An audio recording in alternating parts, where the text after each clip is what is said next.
想象一下，你站在全景落地大玻璃窗前，一眼望去，无边无际的天际线在眼前展开，半城烟火、江景、山景、湖景交织成一幅令人心旷神怡的画面。这种壮阔的景象，让家的这个格调提升了一个全新的档次。然而，在陶醉于这种美景时候，我们是否考虑过它的安全性呢？当我们置身于高层的建筑之中除了要为自身的安全负责外呢，我们还要考虑到楼下行人的安全。那一块宏大的玻璃长达4-5米，高度近2米，那其重量呢，轻则1-2千公斤。一旦出现问题，后果可想而知。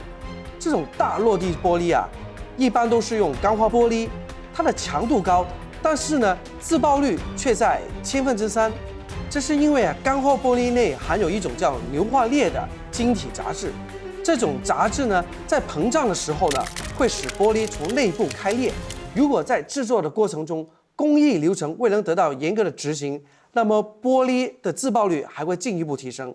钢化玻璃呢，有切、磨、钢这3个工艺流程。举个例子，针对磨的这个工艺，就是要把切割玻璃的时候边缘打磨光滑。要是这个流程都没有处理好，那自爆率还会进一步提升。位于高层的大落地玻璃需要承受巨大的风压，如果在选择玻璃时候没有经过专业的指导，那么封阳台可能就会成为家中的一个禁区，人们会被警告不要靠近。除此之外，对于这种大面积、高难度的产品对受力的分析、结构的组成、型材的设计、安装的质量以及售后的服务专业性要求极高。那考虑安装大落地玻璃的之前呢，我们需要评估自家的阳台是否适合安装。阳台的设计有凸阳台跟凹阳台之分，那对于承重能力呢，有着重大的影响。凹阳台它的承重能力呢是相对较高的，但是呢，凸阳台则需要找专业的工程师来计算其承重能力，因为理论上凸阳台它的负荷设计是2.5千牛，也就是呢每平方米它的承重大概是250公斤。假如您家的阳台是4米长、1.5米宽，那其承重就是1500公斤。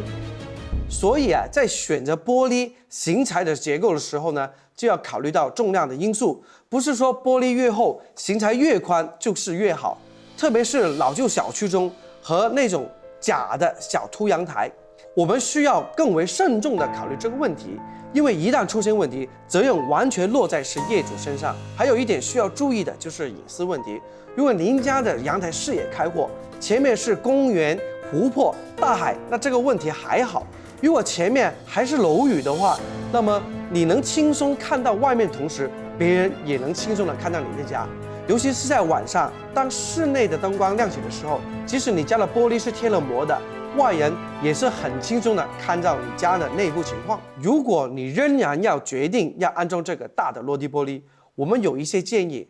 首先，选择专业的门窗品牌至关重要。这些品牌在原材料的选择、结构的设计、安装的质量以及售后服务等方面都具有专业性。以玻璃为例，实力雄厚的门窗企业会选择超薄玻璃，然后呢，通过热紧的工艺来处理这个玻璃，